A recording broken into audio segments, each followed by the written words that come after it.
പ്രിയപ്പെട്ട ഹരിയേട്ടന്, എന്റെ കാര്യത്തിൽ ഏട്ടൻ ഇനിയും ബുദ്ധിമുട്ടേണ്ടി വരില്ല. എളിയ നിലയിൽ കഴിഞ്ഞ ഒരാൾക്ക് പെട്ടെന്ന് പണവും പദവിയും ഉണ്ടാകുമ്പോൾ കഴിഞ്ഞ കാലം ഓർക്കാനിടയില്ല. മനുഷ്യ സ്വഭാവമാണിത്. കുറ്റപ്പെടുത്തേണ്ടത് എന്റെ വിധിയാണ്. എന്നെ സ്നേഹിച്ച് വളർത്തിയ അമ്മയ്ക്കും ചേട്ടനും ഒരു അപമാനമായി ഇനിയും ജീവിക്കാൻ എനിക്ക് വയ്യ. പോകുന്നു. രാധ.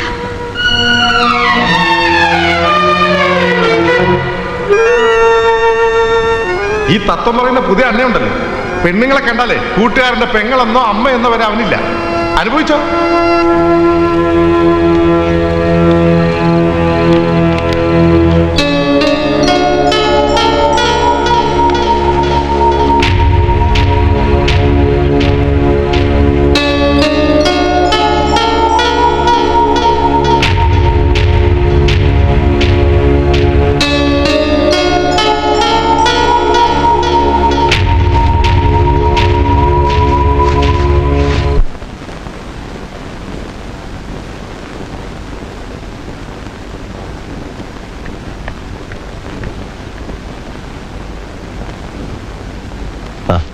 നീ എന്താ താമസിച്ച?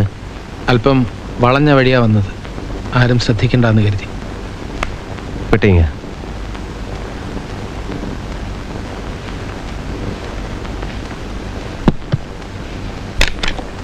നീ വാ. ഈ പണം നിനക്കുള്ളതാണ്.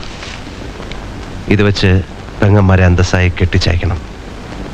ബാക്കിയുള്ള പണം ഒരു പുര വയ്ക്കാനും എന്തെങ്കിലും കച്ചവടം തുടങ്ങാനുണ്ടാവും.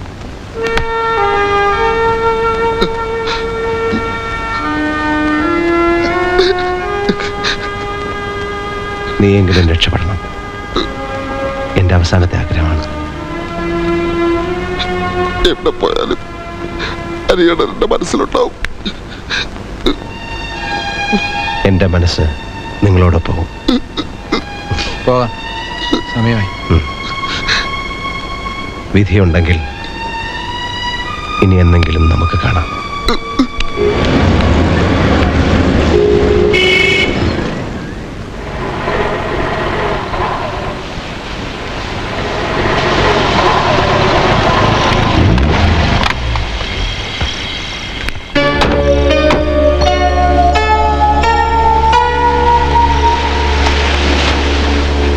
ബോട്ട് അപ്പുറത്ത് വരും, നടന്നോളൂ. സമയമായിട്ടില്ല, ഇനിയും 10 മിനിറ്റ് കൂടിയുണ്ട്. യാത്ര ചോദിക്കും മുമ്പ് നിന്നോടൊരു കാര്യം പറയാനുണ്ട്. എല്ലാവരും എന്നോട് ആവശ്യപ്പെട്ടതൊക്കെ ഞാൻ ചെയ്തു. അവസാനം വരെ എന്നോടൊപ്പം നിന്ന് നീ ആവശ്യപ്പെട്ടത് ചെയ്യാൻ എനിക്ക് കഴിഞ്ഞില്ല. നിന്റെ പെങ്ങളെ നശിപ്പിച്ചവനോട് പകരം വീട്ടണം നീ എന്നോട് പറഞ്ഞു. സാധിച്ചില്ല. പിരിയുന്ന ഈ നേരത്തെങ്കിലും സത്യം പറയണമെന്ന് എനിക്ക് തോന്നുന്നു. മനസ്സിലായില്ല. രാധ മരിക്കാൻ കാരണം ശേഖറാണ്. അവർ തമ്മിൽ സ്നേഹമായി. അവൾ അവനെ വിശ്വസിച്ചു. പക്ഷെ അവൻ വഞ്ചിക്കായിരുന്നു. സത്യം നീ അറിഞ്ഞാൽ, എന്തെങ്കിലും അവിവേകം കാണിച്ചാൽ ആ അമ്മയ്ക്ക് നീയും കൂടെ നഷ്ടമാവും.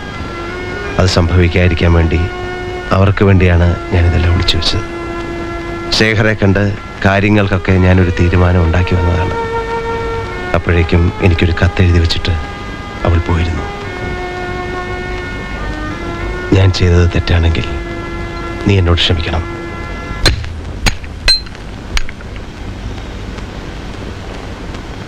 നീ എന്നോടാണ് ക്ഷമിക്കേണ്ടത്. ഞാനൊരു വലിയ തെറ്റ് ചെയ്തു, ഒറ്റ കൊടുത്തു. നീ എന്തായി പറയുന്നത്? നീ രക്ഷപ്പെടുന്ന വിവരം ഞാൻ പോലീസിനെ അറിയിച്ചു.